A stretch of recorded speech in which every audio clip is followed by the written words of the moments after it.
बीड शहरामधील एक यशस्वी उद्योजक आणि बीड जिल्हा दूध संघाचे संचालक म्हणून सध्या सुप्रसिद्ध असलेले संतोष बाप्पा ढाकणे यांचा जीवन प्रवास कमालीचा संघर्षमय असा आहे। केज तालुक्यातील मौजे ढाकणवाडी हे नांदुरघाटच्या बगलेत असलेले एक छोटंसं गाव। या गावचे भूमिपुत्र असलेले हे संतोष बाप्पा लहानपणापासूनच मोठा संघर्ष करून यशस्वी झालेले आहेत। घरची आर्थिक स्थिती हलाखीची असल्यामुळे इयत्ता 7वीच्या वर्गाचे वय असतानाच त्यांनी मोठी डेअरिंग केली आणि हाती स्टेअरिंग धरली। टेम्पोची ड्रायव्हिंग त्यांनी सुरू केली खरी, परंतु टेम्पो चालवण्यासाठी त्यांचे नीट पाय देखील पुरत नव्हते। तरीही त्यांनी ते काम स्वीकारलं, कारण घरामध्ये असलेल्या 4 बहिणींची लग्न करायची होती आणि त्याकरता पै जमवून ठेवायचा होता। आई नांदूरच्या बाजाराला जायची, मात्र कधी कधी रिकाम्याच पिशवीने ती घरी परत यायची। याकरता ही परिस्थिती बदलायची म्हणून ड्रायव्हिंग व्यवसायामध्ये संतोष सर्जेराव ढाकणे हा युवक रमला। वडील दूध संघामध्ये असल्यामुळे त्याच कामासाठी टेम्पो चालवला। दूध, बर्फ आणि पेंडीची वाहतूक त्यांनी केली। बीडमध्ये ज्या मार्केटमध्ये पेंडीची पोती उचलण्याचं काबाड कष्ट केले, त्याच मार्केटमध्ये आज संतोष बाप्पा ढाकणे यांची मोठी दुकान आहे। आणि ज्या दूध संघामध्ये रोज दूध घातले, त्याच दूध संघाचा संचालक होण्याचा बहुमान त्यांना मिळालेला आहे। अत्यंत जिद्दी आणि मेहनती असलेल्या या संतोष ढाकणे यांनी खूप हालाकीमध्ये दिवस काढलेले आहेत। टेम्पोमध्ये डिझेल टाकण्यासाठी कधी कधी पैसे नसायचे, तर त्यांनी त्यांच्या पत्नीचे दागिने मोडून डिझेल टाकायचे। घरामध्ये पोटा पाण्यासाठी आवश्यक तेवढे पैसे नसायचे, मात्र कधी कोणापुढे हात पसरला नाही। हालाकीच्या परिस्थितीत न डगमगता कष्ट करतच राहिले आणि त्यामधून त्यांना यश मिळाले। संतोष बाप्पा ढाकणे आज एवढ्या संघर्षामुळेच या भागामध्ये कर्तबगार माणूस म्हणून सुप्रसिद्ध झालेले आहेत। समाजकारणाचा त्यांना मोठा छंद आहे। ते आपल्या आईवडिलांना देव मानून त्यांची सेवा करतात। मोठ्या संघर्षानंतर मोठं यश मिळालेले हे संतोष ढाकणे ढाकणवाडी आणि त्याचबरोबर नांदुरघाट जिल्हा परिषद सर्कलमधील तरुणांनीही पुढे यावे यासाठी प्रयत्नशील आहेत। या भागातील युवकांच्या ते सदैव संपर्कामध्ये असतात। या भागामध्ये त्यांचे सामाजिक कार्यामध्ये मोठे योगदान आहे। म्हणून अशा या कर्तबगार युवा उद्योजकाच्या संघर्षमय जीवन प्रवासावर प्रकाश टाकण्याकरता व्यक्तिविशेष या कार्यक्रमांतर्गत आमचे मुलाखतकार संतोष रोकडे यांनी त्यांची मांडलेली ही विशेष मुलाखत महाराष्ट्रातील प्रेक्षकांसाठी आम्ही आज प्रसारित करत आहोत। जो सदैव आनंदी आहे, ज्याच्या जगण्यामध्ये कुठलाही दोष नाही, म्हणूनच तो संतोष आहे। अर्थातच या ठिकाणी नावाप्रमाणेच आयुष्यभर ज्या व्यक्तीनं या ठिकाणी कधीही दुःख दाखवलं नाही आणि आपण आनंदी आहोत आणि इतरांना सुद्धा आनंदी ठेवायचं आहे। मी तर म्हणेल की संतोष ढाकणे हे व्यक्तिमत्व म्हणजे आनंदाचं झाड आहे आणि म्हणूनच या उत्तुंग अशा व्यक्तिमत्वाची मुलाखत आज आम्ही मुलाखतनामा या कार्यक्रमात आज आयोजित केली आहे। बाप्पा, मुलाखतनामा या कार्यक्रमात तुमचं स्वागत। सुरुवातीला या ठिकाणी तुमचा परिचय देत असताना काय सांगाल नेमकं? सुरुवातीला तुमचं पूर्णपणे नाव, तुमचं शिक्षण आणि गाव। संतोष सर्जेराव ढाकणे, तालुका केज, जिल्हा बीड, ढाकणवाडी माझं गाव आहे। बाप्पा, केज तालुक्यातील ढाकणवाडी हे आपलं गाव, तर काय सांगाल नेमकं की आजचं जे गाव आहे ते तुमच्या बालपणी ते गाव कसं होतं आणि त्या गावातील तुमची कौटुंबिक जी पार्श्वभूमी होती ती कशा पद्धतीची होती? आजचं गाव आणि मागच्या एक 20-25 वर्षाचं गाव, ज्यावेळेस आमचं गाव आहे त्यावेळेस ढाकणवाडी ही म्हणजे रस्ताच पण नव्हता आमच्या गावाला जायला। आता तरी रस्ता वगैरे झालाय। त्यावेळेसचा इतिहास आणि आताच्या इतिहासात खूप बदल आहे। मला वाटतं की काट्याकुट्याचा रस्ता असेल आहे नाही, चिखलाच आहे की नाही? काय सांगाल नेमकं की अगदी दूर अंतरावरलं गाव हे, अगदी तालुक्यातलं अगदी दूरचं गाव, तर कशा पद्धतीने अशा या लहानशा गावामध्ये तुमची जडणघडण झाली? माझा ढाकणवाडीत जन्म झाला। मी 1ली ते 4थी शिक्षण ढाकणवाडीत केलं। बरं। नंतर मी 5वी ते 10वी मी नांदूरला केलं। ढाकणवाडी या गावामध्ये 1ली ते 4थी हे तुमचं प्राथमिक शिक्षण झालं, तर घरचं जे वातावरण कसं होतं, म्हणजे धार्मिक, शैक्षणिक, काय सांगाल नेमकं? नाही, धार्मिक म्हणता येत नव्हतं, समजा शैक्षणिक म्हणता येत, घरची परिस्थिती हलाखीची होती। बरं। तर शेती एक आम्हाला एक चुलते माझे चुलते आणि आम्ही सगळे एकत्र कुटुंब राहत होतो ना. तर आम्हाला पूर्ण शेती एक 18 एकर होती. तर त्याच्यामुळे चुलते लहान एक चुलते आहेत आमची. तर ते पूर्ण वडिलाच्या हातात पूर्ण होतं ना, चुलते शेती बघत. आम्हाला मग शाळा करून शेती अटॅच करावं लागत होती ना. तर पूर्ण आम्ही वेळ शेतीत शाळा करून शेतीत वेळ देत होतो. ढाकणवाडी या गावामध्ये अगदी बालपणीचा उल्लेख करताना सांगितलं की शाळा शेती हे अगदी चालू राहायचं खरं तर जास्त मन कुठं रमायचं, शाळेच्या 4 भिंतीमध्ये का शेतामध्ये? शाळेत तर मन रमतच होतं, पण विलास नव्हता म्हणून शेतीत मन रमत होतं. बरं, मग त्या बालपणीच्या आठवणी जर काढल्या आपण की अगदी त्या ढाकणवाडी शिवारामध्ये पूर्णपणे बालपण गेलेलं आहे, काय त्या शिवाराच्या आठवणीत नेमक्या? शिवारात आठवण म्हणजे माणूस किती जरी मोठा झाला तरी वावर आणि त्या वावरामधला आपला वावर हे माणूस कधी विसरत नाही. कधीच नाही. पूर्ण आज बी आठवण अशी येते की गावात नंतर शेतात जायचो, पुन्हा ते सुरपारुंबा खेळायचं, ते शेतात चांगलं खायला आंब्याच्या पिरियड मध्ये आंबे खायला भेटायचे. म्हणजे खूप काही म्हणजे बाप्पा खऱ्या अर्थानं खरी श्रीमंती ती बालपण आहे. बर, मग तुमचं हे जे बालपण अगदी एकत्र कुटुंबात गेलेलं आहे, तर काय सांगाल नेमकं? कारण एकत्र कुटुंबामध्ये बरंच काही शिकायला मिळतं माणसाला. तर अशा या मोठ्या एकत्र कुटुंबातनं काय शिकता आलं, म्हणजे काका काकू आई वडील यांच्याकडनं? तर असं शिकायला भेटलं मला की आम्ही लहान होतो, नंतर जसं मोठं होतो तसं मला आवर्जून एक आठवण करून द्यावं लागेल की मला जे चुलते त्यांनी माझ्यावर थोडी वाच ठुलती आणि त्यांनी वाच ठुल्यामुळं मी बाहेर आलो. काय काकांचं नाव काय? ज्ञानोबा अण्णासाहेब ढाकणे. म्हणजे या ठिकाणी ज्ञानोबा म्हणजे माऊली, माऊलींची कृपा राहिली आहे की? बरं, मग तुमचं घर त्याचबरोबर अगदी कुटुंबातील सदस्य एकूण किती लोकांचे कुटुंब होतं? तर आमचं कुटुंब आम्ही 4-5 एक 16-17 जणांचं कुटुंब. 16-17 लोकांचं हे कुटुंब. मला आणखी विचारावं वाटतं की जेव्हा प्राथमिक शिक्षण बालपण त्या लहानशा गावात गेलं, मग 4थी पर्यंत या ठिकाणी गावातच शाळा होती की नाही? मग त्यानंतर काय केलं नेमकं? 4थीच्या नंतर मी नांदूरला जीवन प्रगती विद्यालय शाळेत 5वीला गेलो. 5वी ते 10वी तिथंच केलं मी. सुरुवातीपासूनच जर तुम्ही तुमच्या आयुष्याकडे बघितलं तर घरची जी परिस्थिती होती तुम्ही सांगितलं अगदी शेतकरी कुटुंब, तर कशा पद्धतीने अशाही अवस्थेमध्ये तुमची आई असेल किंवा वडील असतील त्यांनी तुम्हाला कशा पद्धतीने सांभाळलं नेमकं? त्या आठवणी आज आठवताना नेमकं काय सांगाल नेमकं?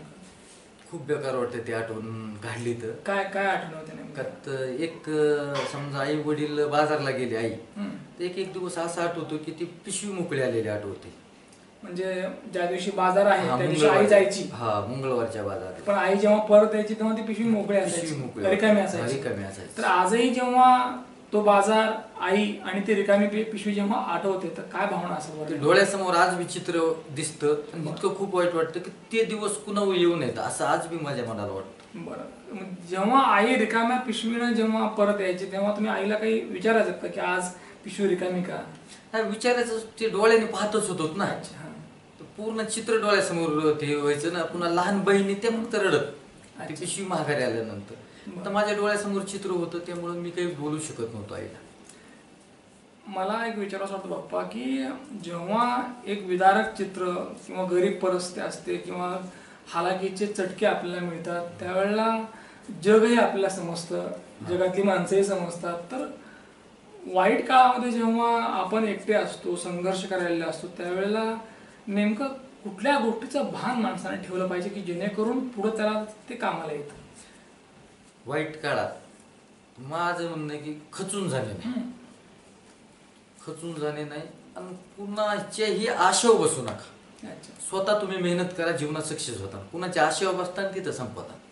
मी माझ्या कधीच आयुष्यात मी कुणावर आशेवर बसलो नाही.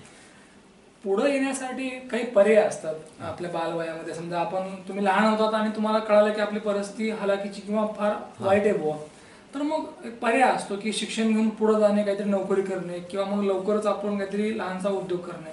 तर तुमच्या समोर हे 2 पर्याय होते की शिक्षण घ्या आणि पुढे जा किंवा मग काम करा आणि घर भागवा. तर मग तुम्ही कोणता पर्याय निवडला? मी व्यवसाय निवडले. काय म्हणजे सुरुवातीला जे काही व्यवसाय करायचं, जे काही नॉलेज किंवा जे करण्याची डेअरिंग असते, काय सांगा त्याबद्दल नेमकं? मी सुरुवातीला एक वडिलांका टेम्पो होता. वडिलांकडे टेम्पो होता. हा, तर मी ते टेम्पो चालवायचं काम केलं. मी माझे पाय पुरत नसत तरी मी ती गाडी चालविली गाडी. बरं, म्हणजे काय तुमची त्यावेळेला वय होतं बरं? माझं वय माझ्या हिशोबाने मी 7वीला असं बघ, 7वी. म्हणजे 7वीला असताना या ठिकाणी पहिल्यांदा स्टेअरिंग धरली आहे की नाही? पहिल्यांदा स्टेअरिंग धरण्याची डेअरिंग केली खरं तर. माझे पाय पुरत नव्हते. पाय पुरत नव्हते. बरं, मग जेव्हा एक 7वीचा मुलगा कुणाची साथ नसताना कामधंदा शोधतोय किंवा काम करण्यासाठी प्रयत्न करतोय, तर कधी असं वाटलं नाही का की आता आपल्याला हेच आयुष्यभर करावं लागेल किंवा हेच काम माझ्या वाट्याला, असं कधी वाटलं नाही का? कधीच वाटलं नाही. मला कधीच असं वाटलं नाही की हे आपल्या वाट्याला आले म्हणून. फक्त मी एकच ध्येय ठेवतो, मी एक ना एक दिवस पुढं काहीतरी होऊन दाखवेल. काहीतरी होऊन दाखवेल. कमी वयामध्ये बाप्पा जेव्हा जबाबदारी पडते त्यावेळेला खरंच ते पेलल का नाही पेलल एक संशय असतो खरं तर. आणि 7वीच्या वर्गातील मुलगा जेव्हा ही डेअरिंग करतो, हे सगळं पेलण्याची, काय सांगाल नेमकं की त्या वयामध्ये तुमच्या त्या अगदी कवळ्या खांद्याला ही जबाबदारी पेलता आली का नाही, काय सांगा? आली ती पेलता मला. काय, कशा पद्धतीने पेलली मग? अशा पद्धतीने पेलली. मला त्या वयात करणं भाग होतं का, तर माझ्या स्वतः बहिणीचे लग्न होते. मला बहिणीच्या लग्नामुळे ती जबाबदारी पेलावंच लागली का, तर काही घरची परिस्थिती नाजूक होती. त्याच्यामुळे मी ती 100% पेलली. कमी वयामध्ये जबाबदारी आली, ती पेलली ही. आणि मग बहिणीची लग्न करायची होती. किती बहिणी तुम्हाला? मला 4 बहिणी. चारही बहिणीची लग्न तुम्ही केली? हा, मी केले. अरे, मी तुमचं कौतुक करतो. मला वाटतं भाऊ असावा तर अगदी बाप्पा सारखा आहे की नाही? मी केले. बरं, मला दुसरा मुद्दा विचारायचा वाटतो की जेव्हा बहिणीची लग्न पार पडली, मग तरी संघर्ष सुरूच होता का थांबला होता? संघर्ष तिथून पुढे तो खूप छान संघर्ष चालू झाला. शिकायसारखा संघर्ष चालू झाला. ढाकणवाडी याच गावामध्ये बरेच वर्ष काढले. मग या गावच्या बाहेर पडलं पाहिजे, कारण इथं थांबून उपयोग नाही, ही जाणीव केव्हा झाली तयार? मला ती जाणीव एक 2007 मध्ये झाली. 2007 मध्ये की आपण गावात थांबून काहीच होणार नाही, आपल्याला बाहेर पडून काहीतरी पर्याय निवडावा लागेल. मग जेव्हा प्रश्न असा असतो बाप्पा की काय आणि काहीतरी करायचंय, तर ही जी पर्याय असतात किंवा ही जी प्रश्न आपल्या पुढे उभे असतात आवासून, तर या प्रश्नांची उत्तरं सहसा मिळत नाहीत. तुम्हाला नेमकं काय उत्तर सापडलं की करायचं तर काय करायचं आणि काय करण्यासाठी सुरुवात केली? मला एक माझ्या नशिबात मोठं उत्तर होतं. माझे वडील होते जिल्हा दूध संघात. बीड जिल्हा दूध संघामध्ये? जिल्हा दूध संघात म्हणजे वडील तिथंच असत. तर मग मला पर्याय होता तो वडिलाच्या. मी म्हणजे आज मी वडिलाला माझा देव मानतो. आता वडिलांनी जन्म दिला ना, तर मला रस्ता बी दिला त्यांनी. हो, येस. आता मला रस्ता हुडकायची गरज पडली नाही. ऍक्च्युली रस्ता वडिलांनी दाखविला. मग त्या रस्त्यावर फक्त मला चालायचं होतं. ते रस्त्यावर चलून प्रवास करता होता, पण मला चलणं भाग होत. म्हणजे वडील सर्जेरावजी ढाकणे यांनी एक मार्ग दाखवला आणि मग त्यावरनं चालायचं आणि पळायचं हा निर्णय आपण घेतला. मला बाबा आणखी पुढचा प्रश्न विचारावा असं वाटतो की निर्णय घेतला, प्रवास खडतर होता, त्याची तयारी केली होती, तर जेव्हा या ठिकाणी या खडतर प्रवासाला चालायला सुरुवात केली, कारण देव जेव्हा परीक्षा घेतो तेव्हा अगदी तो तयारीने घ्यायला असतो आणि आपल्याला स्वतः तयारीने अभ्यास करावा लागतो. तर काय नेमकी देवाने परीक्षा घ्यायला सुरुवात केली आणि त्या देवाच्या परीक्षेची तयारी आपण कशा पद्धतीने करत होतात, कशा पद्धतीने संकटांना सामोरे आपण जात होतात? देवाने इतकी परीक्षा घेतली की ज्यावेळेस मला आज बी आठवत आहे सर, 1/1/2009 मी बीडला आलतो रिटर्न. 1/1/2009 बीडला आलो. तर मला माझ्यापाशी टेम्पो होता, त्यात डिझेल 5 लिटर टाकायला पैसे नसत. तर मग मी काय करायचो, ह्याच्याकडे जा त्याच्याकडे जा, म्हणजे पैसे घ्यायचो, डिझेल टाकवायचो, भागायचो. तर एक दिवस असे की वडापाव दिवस काढले मी. वडापाव खाऊन दिवस काढलेले मी. म्हणजे जी दूध संघाला गाडी लावली होती, घरचा टेम्पो, तर त्याच्यामध्ये डिझेल टाकण्यासाठी सुद्धा पैसे नसायचे. आणि मग काय करायचं, इकडनं तिकडनं ते पैसे पुन्हा कोण ह्याच्याकडून घ्यायचे त्याच्याकडून घ्यायचे. मग आमच्या जे डेअरीत संघात जे समजा साहेब लोक होते अधिकारी, तर पुन्हा कोण त्यांच्याकडून 500 घ्यायचे, ह्याच्याकडून 200 घ्यायचे. मला जीवनात त्यांनी पण खूप सहकार्य केलेलं. म्हणजे दिवस बेकार होते, हालाकीचे होते, परंतु हाल नाही सोडले. हार नाही मला. काय म्हणजे वडापाव खाऊन सुद्धा अगदी आयुष्य काढलंय की नाही. संघर्षाची जी ठिणगी मला वाटतं खऱ्या अर्थात इथं सुरुवात झाली चालू झाली. तर ही संघर्षाची जेव्हा ठिणगी पडल्या गेली ती त्याची तयारी आपण केली होती. तर मग एक एक दिवस जेव्हा या ठिकाणी अगदी पास होत होता जात होता त्यावेळेला प्रत्येक दिवशी स्वतःच्या मनाला तुम्ही काय सांगायचं नेमकं, कारण प्रत्येक दिवस एक आव्हान होतं खरं तर. ती सोय करायची चालायची. काय कशी सोय व्हायची ती? असे प्रश्न अनेक यायचे, अनेक प्रश्न यायचे, पण काय मी कधीच म्हणलं नाही. त्याचं उत्तर स्वतः आपणच होतो. का तर उत्तर दुसऱ्याला हुडकायला लावायची गरजच नव्हती ना. तर मग ती वैयक्तिक मी खचलोच नाही. येणाऱ्या संकटाला दोष द्यायचो मी. मला सगळ्यात मोठा प्रश्न काय यायचा की डिझेल भागवायचं कसं. झोप तर लागत नसं, उद्याचं डिझेल कसं भागवायचं, महिन्याला पेमेंट व्हायचं. ते पेमेंट उचलून महिनाभर पैसे कसे सांभाळायचे. ढाकणवाडी या गावातून या ठिकाणी तुमच्या दुधाची गाडी ढाकणवाडी ते बीड इथपर्यंत आली. मग गाडीबरोबर संसार सुद्धा आलाय की नाही.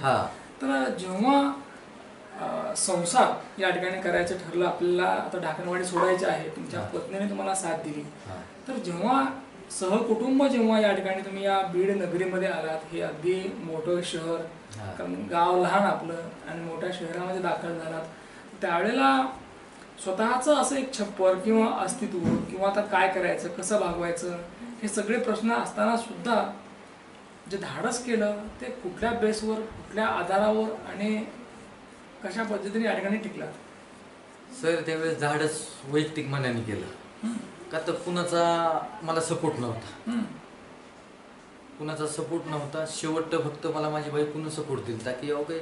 मी तिला एक वेळेस सांगितलं आपल्याला बीडला जावं लागतंय, तिला समजावून सांगितलं, ती चला म्हणली. मग इथं आल्यानंतर परिस्थिती अशी की एक एक दिवस इतका बेकार काढायचा, ते संध्याकाळी म्हणजे ते डोळ्यात पाणी यायचं तरी भागवलं, पण सहकार्य कुणी केलं नव्हतं.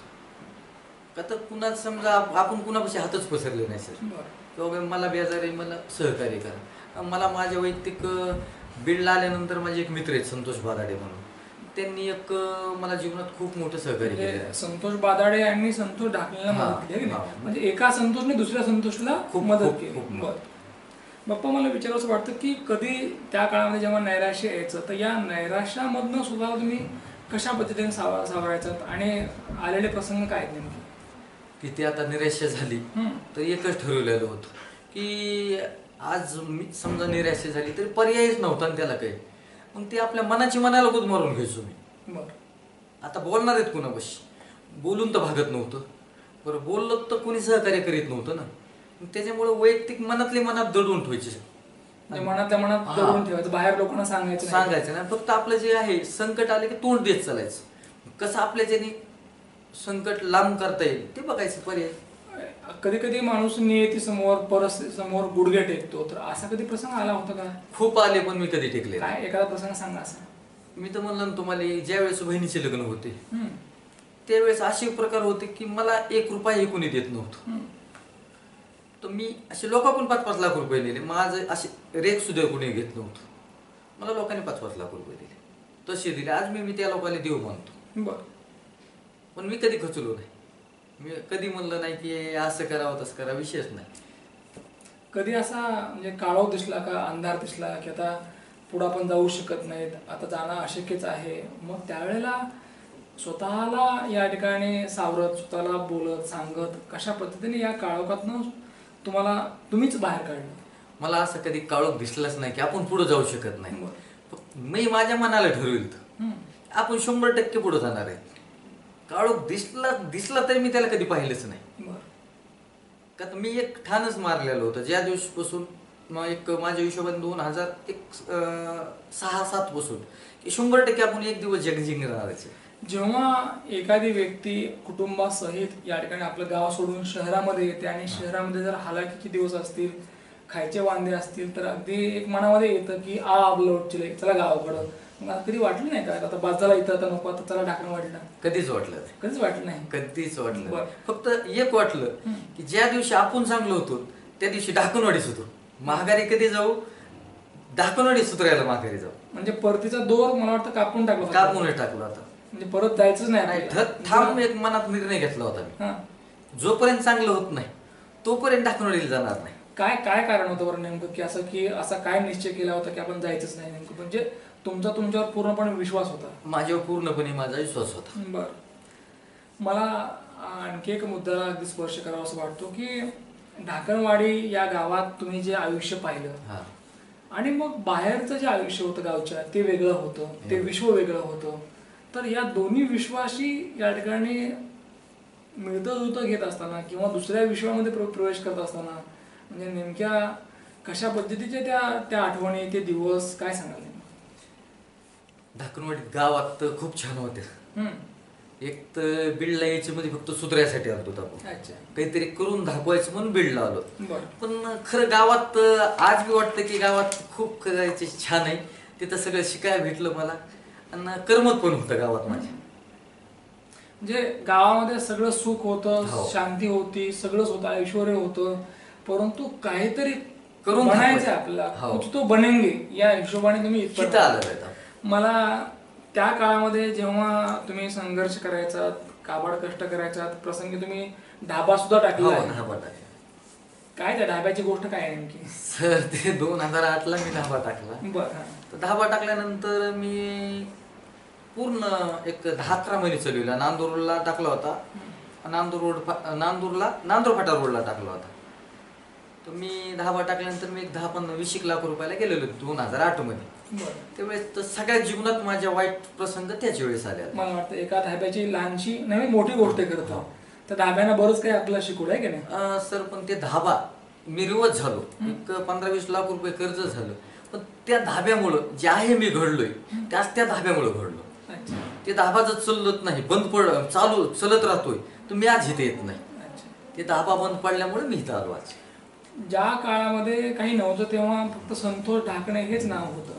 आता मात्र संतोष बप्पा ढाकणे असं नाव झालं आहे. तर संतोष बप्पा ढाकणे याचा जे काही प्रवास आहे साधारणतः किती वर्षाचा आहे बरं नेमका? एक माझ्या हिशोबाने एक 10 वर्षाचा प्रवास. 10 वर्षाचा. जेव्हा इतका मोठा संघर्ष सुरू होता, 10 वर्षामध्ये मोठ्या प्रयत्नाने, जिद्दीने सगळं आयुष्य बदलून टाकलेलं आहे. काय सांगाल नेमकं की या 10 वर्षामध्ये नेमकं काय सोसलंय नेमकं? सर ह्या 10 वर्षात फक्त मला एकच ठरवलंय, मी गोरगरीब लोकांची सेवा करणे. जे मला देव देतोय, माझ्या मेहनतीवर देव देते, मी ते माझ्या पद्धतीने जसं गोरगरिबात जाईल ह्यात मला आनंद आहे सगळ्यात जास्त. वाईट काळ जो असतो बप्पा की तो आपल्याला बरंच काही शिकवायला असतो, तसं या वाईट काळाने, वाईट वेळेने तुम्हाला काय शिक्षण दिलं, काय शिकलात नेमकं? मला वाईट काळात मला एवढं शिकायला भेटलं की मी आजपर्यंत वाईट काळ बी आला आणि चांगला काळ बी आला. मी कधीच कुणाला वाईट बोललो नाही. फक्त एकच मनात पत्ते ठेवायचं, वाईट काळ जरी आला तरी तुम्ही फक्त हार मानू नका, कुणावर दोष देऊ नका, स्वतःवर दोष द्या. मी एवढं खूप शिकलो. मी कधी कुणाला नाव ठेवलं नाही आणि ठेवणार पण नाही आयुष्यात. ढाकणवाडी या गावातील ग्रामस्थांनी, तुमच्या काका काकू, म्हणजे आई वडील या सगळ्यांनी संतोष या ठिकाणी रांगणेही पाहिलं आहे, चांगलंही पाहिले आणि आता या ठिकाणी गरुड झेपही ते पाहत आहेत, बरोबर आहे ना? सगळं पाहिलं आहे, अगदी हालाकीची परिस्थिती पाहिली आणि आता चांगले दिवसही ते आज पाहत आहेत. तर या पूर्ण प्रवासामध्ये तुमची आई असेल, वडील असतील, काय सांगाल नेमकं की सुरुवातीच्या काळापासून त्यांची साथ, नंतरच्या काळामध्ये तुमच्या पत्नी आहेत की नाही, काय या लोकांनी त्यांची भूमिका तुमच्या बाबतीमध्ये कशा पद्धतीने ठेवली? माझ्या बाबतीत त्यांनी विश्वास होता, वडिलाला होता, आईला होता, माझ्या चुलत्याला होता, चुलतीला होता. तर सगळ्याला विश्वास होता की हे काहीतरी बनवून दाखवत. आणि माझ्यावर खूप सगळे प्रेम करीत होते ना. पण मोकळं काय होतं, त्यांच्या बी हातात नव्हतं काही, आता पर्याय नव्हता. आज सगळे खुश आहेत. माझी त्यात बायको असेल तर सिंहाचा वाटा माझ्या बायकोचा बी, तर माझ्या बहिणीच्या, माझ्या बहिणी बी, सगळ्याला माझा विश्वास होता. बहिणीचे आशीर्वाद लागले, बहिणीचे आशीर्वाद, माझ्या चुलत बहिणीचा. आणि हे कुठंतरी माझ्या एक दृष्टिकोनातून हे मला सगळ्याचं पुण्य लाभले. माझ्या बहिणीचं असेल, आई वडिलाचं असेल, चुलतीचं असेल, अगर गावातल्या गोरगरीब लोकांचं असेल, मित्र कंपनीच्या आई वडिलाचं असेल, तर मला हे सगळ्याचं पुण्य माझ्या आज कामाला आले. या सगळ्या लोकांची पुण्याई, ते त्यांच्या पुण्यामुळे संतोष ढाकणे या व्यक्तीचा संतोष बप्पा ढाकणे असा आपला प्रवास झाला. मला या पूर्ण प्रवासाला अगदी या ठिकाणी ऐकत असताना अगदी माझ्याही अंगावर आता शहारे आलेत खरं तर, कारण इतका कणखर असा प्रवास आहे आपला.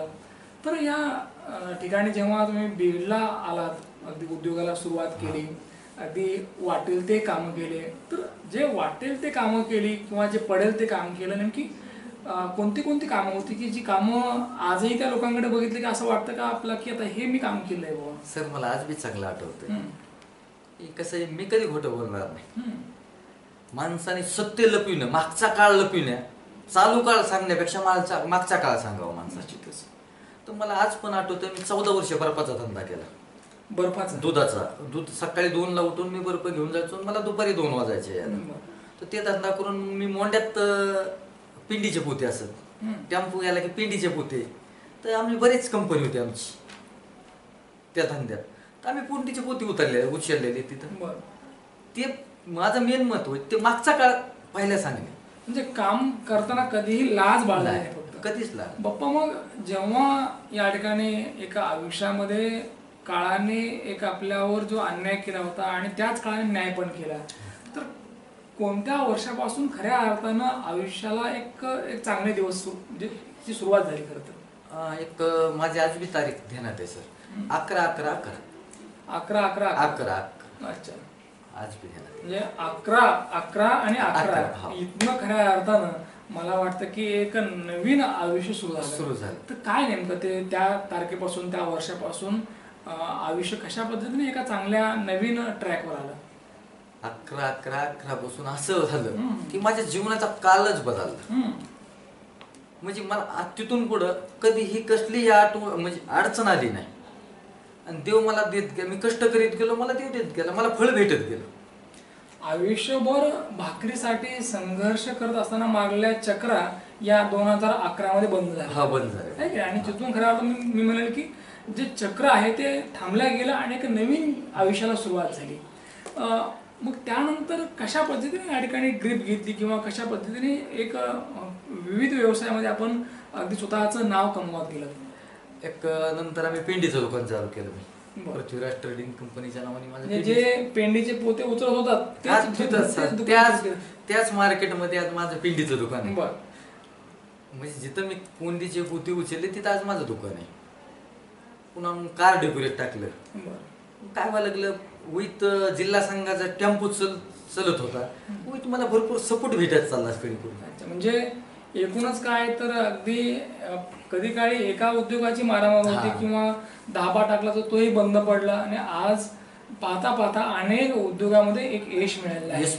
काय वाटते बरं बाप्पा की कशामुळे हे अशा अनेक उद्योगामध्ये अगदी गेल्यानंतर आपल्याला अगदी यश भेटलं? काय कारण असलं बरं? म्हणजे कुठली प्लॅनिंग केली की जेणेकरून आज संतोष बाप्पा ढाकणे जे काही व्यवसाय सुरू करतात त्या व्यवसायाला अगदी कमी वेळामध्ये, कमी काळामध्ये अगदी भरभरून यश मिळतं?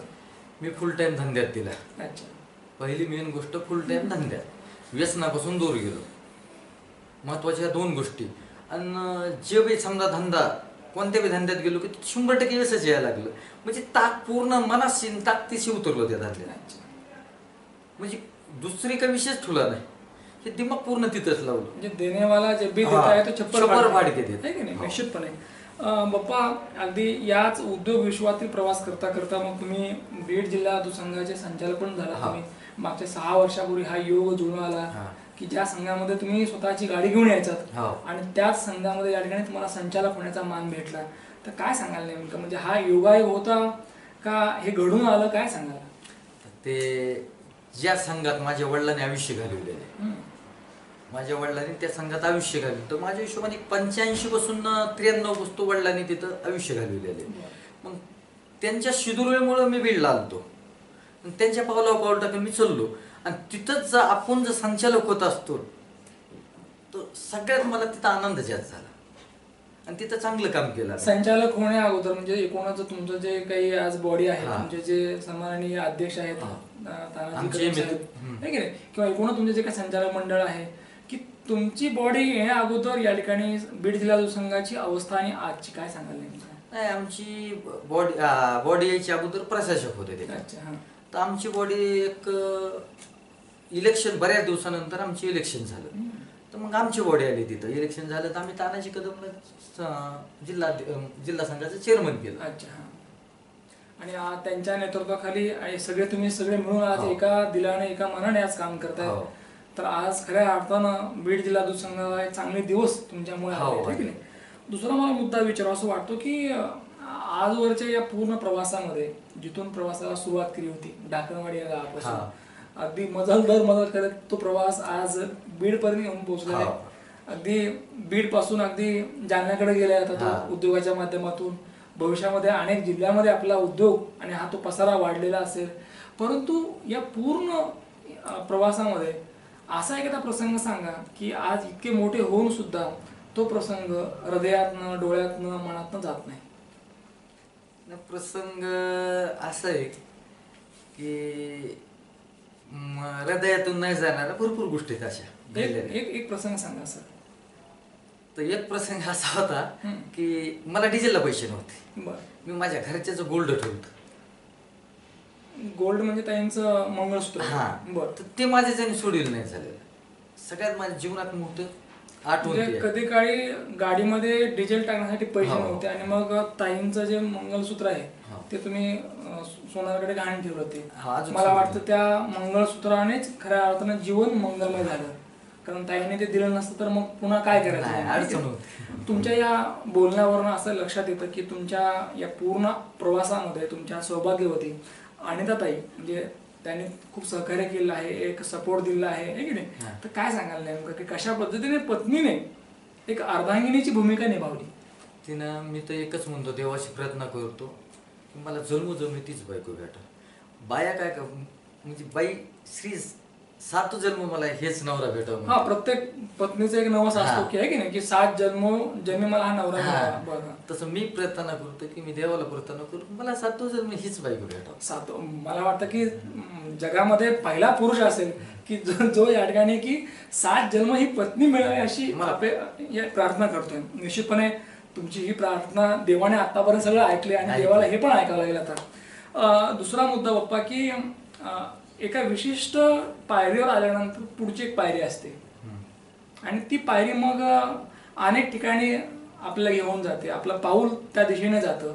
तसं तुम्हाला आता पुढचं पाऊल या ठिकाणी अधिक तीव्रतेने उद्योगात ठेवायला आवडेल का राजकारणामध्ये, काय सांगा. मी तर सध्या उद्योगातच आहे. बरं. उद्योगात असून मी समाजकारण जास्त करतो. मला राजकारणापेक्षा समाजकारण जास्त आवडतं. मला गोरगरीब लोकांची जर देवाच्या मनात असेल, अगर गोरगरीब लोकांच्या मनात असेल माझ्याच्याने सेवा करायची 100% राजकारणात जाऊ शकतो. निश्चितच. कारण बाप्पा आज तुमचं ते नांदूर घाट किंवा ढाकणवाडी आणि त्या पंचक्रोशीतील जे गावं आहेत त्या गावामध्ये या ठिकाणी संतोष बाप्पा ढाकणे म्हणजे एक चांगला देव माणूस, एक लोकांना सहकार्य करणारा, समाजाबद्दल आस्था बाळगणारा आणि सर्व जाती धर्मातील लोकांना मदत करणारा, आस्थेने चौकशी करणारा आणि एक आनंदी चांगली व्यक्ती म्हणून लोक बघतात. तर निश्चितपणे लोक या ठिकाणी तुम्हाला संधी देतील. कारण जिसका मन चंगा उसके दिल में गंगा आहे की नाही. कारण जी व्यक्ती मनानं चांगली असते त्या व्यक्तीला या ठिकाणी कोणीही स्वीकारतं आणि त्यावेळेला आपण सांगायची गरज नाही, लोक आपल्याला उभं करतात. तर एक शेवटचा मुद्दा मला विचारायचा वाटतो इथं की कधी काळी या बीड नगरीमध्ये या जिल्ह्यामध्ये ज्या युवकाने बर्फाची लादी उचलली 14 वर्ष, मी तर म्हणेल की 14 वर्ष तो वनवास भोगलाय. तर आज ती बर्फाची लादी जेव्हा आठवते तेव्हा मनामध्ये काय नेमकं कोणत्या प्रकारचं काहूर माजलेलं असतं. मला असं आज मी ते क्षण आठवतो. 14 वर्षे ते हातात लाग पण ते आनंद होता. खूप आनंदाने 14 वर्षे घालविले. जसे रामाने वनवास 14 वर्ष भोगला आनंदानेच भोगला. मी पण ते आनंदाने स्वीकार केला. बाप्पांच्या सौभाग्यवती अर्धांगिनी आपल्या समोर आहे तर त्यांची प्रतिक्रिया आपणास जाणून घ्यायची आहे. ताई, तुमचं नाव सांगा. ताई, आज तुमचे मिस्टर संतोष बाप्पा ढाकणे यांची आज मुलाखत घेतली आहे. त्यांच्या कार्याचा, त्यांच्या आजवरच्या वाटचालीचा आम्ही आज गौरव केलेला आहे. एक पत्नी म्हणून तुम्ही त्याला नेहमीच खंबीरपणे साथ दिलेली आहे. तर काय सांगाल नेमकं, तुमच्या काय भावना नेमक्या आज, म्हणजे कशा पद्धतीचं आयुष्य होतं आणि आज काय आहे नेमकं. आज परिस्थिती खूप बेकार कंडिशन काढलेली आहे. आम्ही आता जरा बरे. दोन्ही दिवस तुम्ही पाहिले आहेत. म्हणजे त्या जुन्या दिवसांना आठवताना किंवा तुमचे पती जे संघर्ष करायचे तो काळ आठवताना नेमकं काय आठवतं आज? तो काळ आठवताना म्हणजे कधी असं वाटलं होतं का की आपले दिवस खूप चांगले येतील असं? नाही, कधीच वाटलं कधीच वाटलं नव्हतं. मनात अशी आशाही नव्हती की आपण चांगलं. मोठ्या संघर्षाने आज यश भेटलं आहे आणि त्या यशाचं कौतुक आज मीडिया करत आहे. तर या प्रसंगी एक पत्नी म्हणून पतीबद्दल काय भावना आहेत? अभिमान होता सर. बरं, आज या मुलाखतीच्या अनुषंगाने मला विचारावं असं वाटतं की अशा या गुणवान, कर्तबगार आणि एक चारित्र्य संपन्न गुणी पतीला 10 पैकी किती गुण द्याल आज? 10 पैकी 10. म्हटलं ते 100 पैकी 100 म्हणा, 1000 म्हणा. निश्चितच. मला वाटतं बाप्पा की त्या बर्फाच्या लाद्या उचलता उचलता त्या बर्फाचा एक गुण आलाय, म्हणजे तो थंडपणा, गारपणा. आणि सर्वात महत्वाची बाब म्हणजे जर बर्फ डोक्यावर असेल तर अगदी आयुष्य सुद्धा गार होतं, आहे की नाही? 100% बर्फाचा, कारण ज्याच्या सहवासात आपण असतो त्याचा सहवास आपल्याला मिळतो खरं तर, आणि त्याचा परिणाम कळत न कळत आपल्या आयुष्यावर झालेला असतो. आणि मला वाटतं त्या बर्फाकडनं जर काय शिकता आला असेल तर शांतपणा आणि थंडपणा.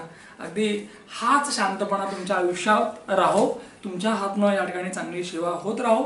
पाहिलं आपण की केज तालुक्यातील ढाकणवाडी या गावच्या भूमिपुत्राने कशा पद्धतीने, अगदी परिस्थिती नव्हती, सगळं अगेन्स्ट होतं, अगदी काय करावं आणि कसं करावं अनेक प्रश्न होते, परंतु कुठंतरी या तरुणाची हाक, त्याची अवस्था देव पाहत होता आणि देव एवढंच सांगत होता की तू प्रयत्न कर, एक दिवस तुझ्या कल्पनेच्या पलीकडे मी तुला देईल, कारण त्यास तू पात्र आहेस. कारण देव त्याच व्यक्तीला देतो ज्याची पात्रता असते. निश्चितपणे या ठिकाणी संतोष बाप्पा सर्जेराव ढाकणे यांची मुलाखत आवडली असेल. परत भेटूया पुढच्या मुलाखतीमध्ये. महाराष्ट्रातील विविध क्षेत्रातील विशेष व्यक्तींच्या विशेष मुलाखती आणि विविध क्षेत्रातील कर्तबगार व्यक्तींच्या यशोगाथा, तसेच ग्रामीण भागातील गाव वार्ता, शेती क्षेत्रातील शेती वार्ता, याकरिता कित्येक वर्षांपासून महाराष्ट्रामध्ये आघाडीवर असलेली महाराष्ट्राची लोकप्रिय मराठी वाहिनी न्यूज वन महाराष्ट्र. लाईक करा, शेअर करा, सबस्क्राईब करा. News one Maharashtra.